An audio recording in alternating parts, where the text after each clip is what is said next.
வணக்கம் ஃப்ரெண்ட்ஸ். லட்சுமி அவர்கள் எழுதிய கணவன் அமைவதெல்லாம் அத்தியாயம் 18.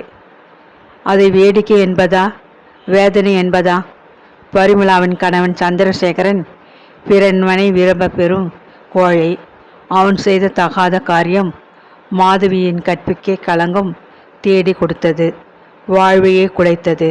கை குழந்தையுடன் கணவனால் கைவிடப்பட்டு அபலையாகி நடுத்தெருவில் நிற்க விட்டது. தவறு செய்தவன் அவன், தண்டிக்கப்படுபவள் அவள். பழி ஓரிடம், பாவம் ஓரிடமா?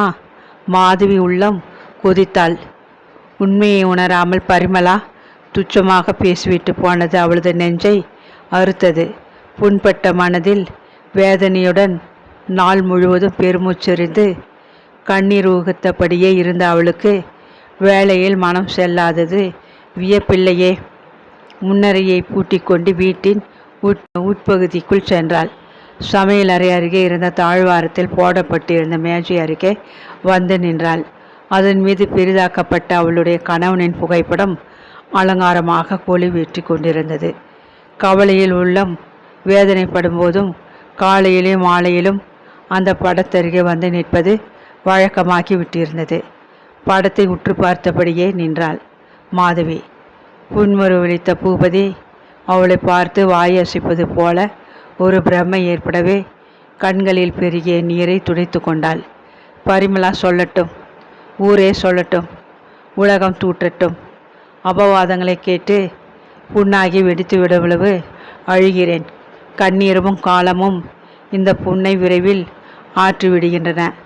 ஆனால் கணவனால் சந்தேகிக்கப்பட்டவள் என்ற நினைவு நெஞ்சில் ஏற்படுத்திய அந்த புண் இருக்கிறதே, அது இந்த பிறவியிலேயே ஆறவே ஆறாத புண். கண்ணீரும் காலமும் ஆற்ற முடியாத இந்த புண் என் கட்டையுடன் தான் மறையும். எனக்கு ஏன் இந்த தண்டனை? அத்தனை கொடியவளானான். மீண்டும் நாம் சந்திப்போமா? என் களங்கமற்ற தன்மையை நிரூபிக்க ஒரு சந்தர்ப்பம், ஒரு கடுகளவு வாய்ப்பு எனக்கு கொடுக்க நீங்கள் மறுத்தது நியாயமா? தானே பைத்தியம் பிடித்தவள் போல் பேசிக்கொண்டாள். துயரம் தாளாது தேம்பி தேம்பி அழுதாள். அதன் பின்னர் அன்று பொழுது முழுவதும் அமைதியின்றி வீணே கழிந்தது. இருள் லேசாக பரவத் தொடங்கியது. முன்னறையிலும் வாய்ப்புறத்திலும் மின் விளக்குகளை எரியவிட்டாள். பின்னர் சமையலறைக்கும் சென்று காய்ச்சலுடன் படுத்திருந்த மகனுக்கு கொஞ்சம் கஞ்சி தயாரித்து வந்தாள். தாயின் வற்புறுத்தலுக்காக வேண்டா விருப்பாக அதை குடித்தான் மகன். அத்துடன் கசந்து விழுந்த மருந்தையும் விழுங்கி வைத்தான். உடல் வலியும் தலைவலியும் தாழ முடியாமல் இருந்தும் அவன் பொறுமையாக இருந்தான். தலையை வருடிவிட்ட தாயின் முகத்தை இரக்கத்துடன் பார்த்தான். நாள் முழுவதும் ஓய்வின்றி தாய் கடுமையாக உழைக்கிறாள் என்ற எண்ணத்தில் அவன் மனம் கரைந்து போனான். நீங்கள் போய் உங்கள் வேலையை கவனியுங்கள் அம்மா, அனுதாபத்துடன் சொன்னான். தாயாருக்கு வேலைகள் அதிகம் இருக்கின்றன. அடிக்கடி கூப்பிட்டு தொல்லை கொடுக்கக்கூடாது என்று கவலைப்பட்டது அந்த பிஞ்சு உள்ளம். உன் உடம்பு இப்போ எப்படி இருக்குது? கனிவுடன் கேட்டுக்கொண்டு அருகில் வந்து உட்கார்ந்தாள். எல்லாம் சரியாகி விட்டதம்மா. நாளைக்கு அந்த ஜட்ஜி வீட்டு துணியை தைத்து கொடுப்பதாக சொல்லி இருக்கிறீர்களே, அதை முடிச்சிட்டிங்களா? நினைவுபடுத்தினான் மகன். கண்களில் மல்கிய நீரை சமாளித்து கொண்டு அவன் முதுகை மெல்ல வருடினாள் தாய். உனக்கு இதெல்லாம் பற்றி கவலை ஏன்? தூங்கடா கண்ணே, அன்புடன் கடிந்து கொண்டாள். சிறிது நேரம் மகன் அமைதியாக கண்களை மூடிக்கொண்டிருந்தான். சில நாட்களாக கேட்க வேண்டும் என்று துடித்த அந்த கேள்வியை அதற்கு மேலும் மனதிற்குள் அடக்கி வைக்க அவனால் முடியவில்லை. பள்ளிக்கூடத்தில் முன்பு ஒரு சமயம் ஒரு தோழனுடன் ஏற்பட்ட வாக்குவாதத்திற்கு பின் பலமுறை அவன் தாயுடன் கேட்டு அறிய ஆவல் பட்டான். ஆனால் அச்சம் தடுத்தது. அதே சமயம் சரிவரை கேட்டு தெரிந்து கேலி செய்யும் மற்றவர்களுக்கு சுட சுட பதில் அளிக்க வேண்டும் என்ற ஆத்திரம். அம்மா, மெல்ல கண்களை விழித்து கூப்பிட்டான். கொஞ்ச நாளில் நான் பெரியவனாகி வேலைக்கு போய் சம்பாதிப்பேன். நீங்கள் கஷ்டப்படாமல் வீட்டிலே சுகமாக இருக்கலாம் இல்லையா அம்மா? குழையுடன் கேட்டான் மணிவண்ணன். மாதவியின் நெஞ்சு பெருமையில் விம்மியது. மகனின் பரிவு புண்ணான உள்ளத்துக்கு ஆறுதலாக இருந்தது. அப்படியே செய்யலாம் கண்ணா, ஆசையுடன் மகனை தழுவி கொண்டாள். அம்மா, மறுபடியும் அழைத்தான் மகன். நம்ம அப்பா ஏன் வீட்டை விட்டு போய்விட்டார்? கேட்டுவிட்டு கலவரத்துடன் கண்களை மூடிக்கொண்டான். எங்கே கன்னத்தில் அறை விழுமோ என்ற திகில் அவனுக்கு. படீர் என்று மாதவியின் நெஞ்சில் விழுந்தது ஓர் அடி. குழந்தை பெரியவனாகி கொண்டு வருகிறான். அறியும் ஆவல் மிகுந்த பள்ளி பருவம். ஒரு நாள் இல்லாவிடில் ஒரு நாள் கேட்கப் போகிறான் என அவள் எதிர்பார்த்து கொண்டிருந்த கேள்விதான். என்றாலும் ஒரு கணம் அவளுக்கு பெரும் திகைப்பு.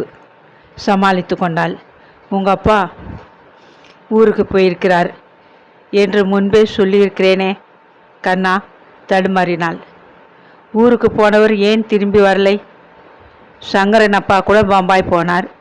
திரும்பி வந்தபோது அவனுக்கும் அவன் அம்மாவுக்கும் எல்லாம் வாங்கிட்டு வந்தார். ஒரு நாள் கூட நம்ம அப்பா ஊரிலிருந்து வரலையே. அம்மா, அங்கிருந்து நம்ம செலவுக்கு பணமாவது அனுப்பக்கூடாதா? ரவியின் அப்பா அமெரிக்காவில் இருக்கிறாராம். செலவுக்கு பணம் அனுப்புகிறார். நம்ம அப்பா உதவி ஒன்றும் செய்கிறதில்லை. நீங்கள் தானே கஷ்டப்பட்டு வேலை செய்கிறீங்க. எனக்கு அப்பா மேலே ரொம்ப கோபம் வருதம்மா, காய்ச்சலுடன் திணறினான். மாதவிக்கு கேட்க முடியவில்லை. வாயை மூடு என்று கடிந்து கொள்ளவும் முடியவில்லை. துக்கம் குமரிக்கொண்டு வந்தது.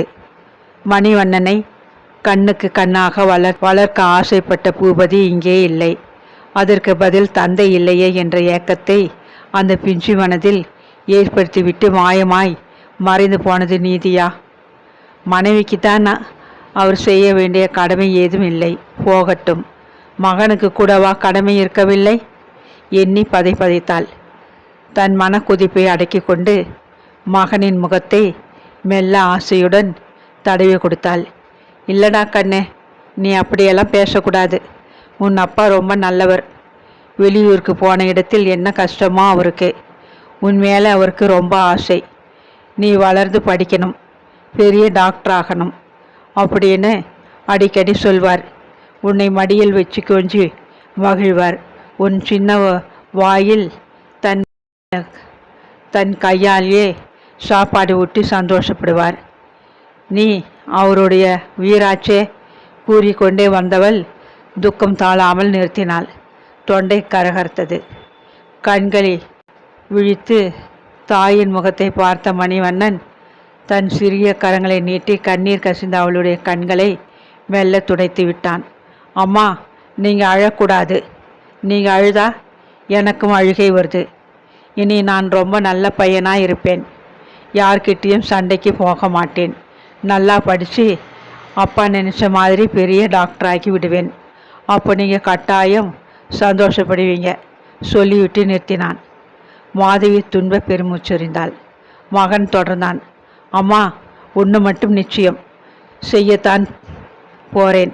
அப்பா ஒரு நாள் திரும்பி வந்தாக்கா அவரை நான் சும்மா விட மாட்டேன். ஒரு கேள்வி கேட்கத்தான் போகிறேன். எங்களையெல்லாம் தனியே விட்டுட்டு உங்களை யார் ஊர் போக சொன்னது?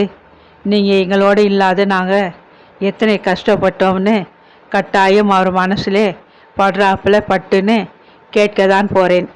காய்ச்சலின் வேகத்தில் அவன் பேசிக்கொண்டே போனான். சரிடா கண்ணு, இப்போ நீ தூங்கு என்றாள் மாதவி.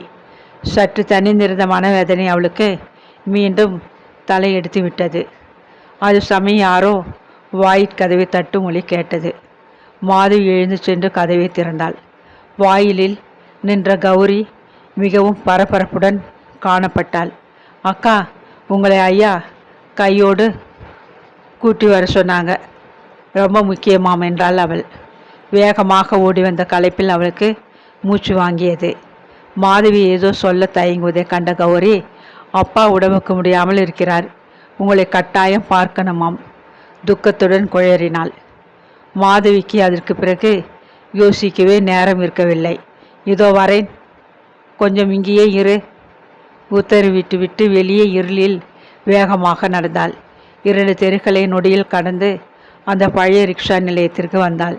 கந்தப்பன் எப்போது போல் ரிக்ஷாவிற்குள் முடங்கி கிடந்தான். கந்தப்பா, எழுந்திரு, கொஞ்சம் வீடு வரை வரியா கேட்டாள் மாதவி. கந்தப்பன் கையோடு ஓட்டி வந்த ரிக்ஷாவை வாயிலில் நிறுத்த சொல்லிவிட்டு முன்னரை வாய்ப்படியில் அவனை காவலாக உட்கார வைத்தாள். ரொம்ப அவசரம், இவங்க வீட்டுக்கு போய் நொடியிலே திரும்பி விடுவேன். அதுவரை குழந்தையை மாதவி முடிக்கும் முன் கந்தப்பன் அபயம் கொடுத்தான். கவலைப்படாதம்மா, குழந்தையை ஒரு எறும்பு கூட தொடாமல் நான் பார்த்துக்கிறேன். நீங்கள் போயிட்டு வாங்க. 1 மணி நேரம் சென்ற பின்னர் தான் அவள் சரவணன் வீட்டில் இருந்து திரும்ப முடிந்தது. ஓட்டமும் நடையுமாக அவள் விரைந்து வந்தாள். வாயிற்கதவில் பெரிய பூட்டு தொங்குவதை கண்டதும் அவளுக்கு பகீர் என்றது. என்ன ஆயிற்று? யாரை கேட்பது? அவளுக்கு ஒரே கலக்கம். எதிர் வீட்டுக்காரரிடம் விசாரிக்கலாம் என்று பரபரப்புடன் அவள் விரைந்த பொழுது தெருக்கோடியில் கந்தப்பனின் ரிக்ஷா வருவதை கண்டுவிட்டாள். வேகமாக ஓட்டி வந்த ரிக்ஷாவை கந்தப்பன் நிறுத்தினான். அதிலிருந்து மணிவண்ணனை வாரி அணைத்து தூக்கி கொண்டு வந்தான். இடக்கையில் பிடித்திருந்த சாவியை கந்தப்பன் தரையில் போட்டான்.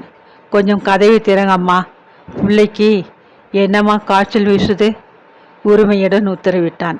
மறுபடியும் காய்ச்சல் அதிகமாயிடுச்சா? மாதவி பதறி கொண்டு ஓடி வந்தாள். நீங்கள் போன பின்னாலே குழந்தைக்கு காய்ச்சல் அதிகமாகி உடம்பை தூக்கி போட தொடங்கிடுச்சு. தலை நோவுன்னு பொறுக்க முடியாமல் ஓவின்னு கத்தி அழுதுடுச்சு. பார்த்துக்கிட்டே இருக்க மனசு இல்லை. ரிக்ஷாவில் எடுத்து வச்சுட்டு நம்ம வடக்கு திரு டாக்டர் சுந்தரம் இருக்காரு, அவர்கிட்ட ஓடினேன்.